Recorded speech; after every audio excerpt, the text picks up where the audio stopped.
ನೈಜ ಮತ್ತು ನಿಖರ ಸುದ್ದಿಗಳನ್ನು ನೀಡ್ತಾ ಇರತಕ್ಕಂಥ ಚಿಕ್ಕಮಗಳೂರಿನ ಪಬ್ಲಿಕ್ ಇಂಪ್ಯಾಕ್ಟ್ ವಾಹಿನಿ ಇದೇ ತಿಂಗಳು 29ರಂದು ಮೂಡಿಗೆರೆಯ ಬಸವನ ದಿಣ್ಣೆ ಗ್ರಾಮದಲ್ಲಿ ಕೆಸರುಗದ್ದೆ ಓಟ ನಮ್ಮ ಮಣ್ಣಿನ ವಾಸನೆಯನ್ನು ಜಗತ್ತಿಗೆ ಪರಿಚಯಿಸುವ ಕೆಸರುಗದ್ದೆ ಓಟದ ಸ್ಪರ್ಧೆ ಆಯೋಜಿಸಿರೋದು ತುಂಬ ಶ್ಲಾಘನೀಯ.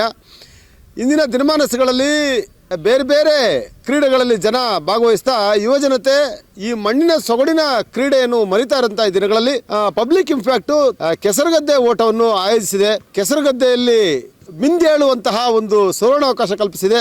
ಈ ಕಾರ್ಯಕ್ರಮ ಆಯೋಜನೆ ಮಾಡಿರುವ ಪಬ್ಲಿಕ್ ಇಂಪ್ಯಾಕ್ಟ್ ವಾಹಿನಿಗೆ ಅನಂತ ಧನ್ಯವಾದಗಳನ್ನ ಈ ಮೂಲಕ ಅರ್ಪಿಸ್ತಾ ಇದ್ದೇನೆ ನಾನು.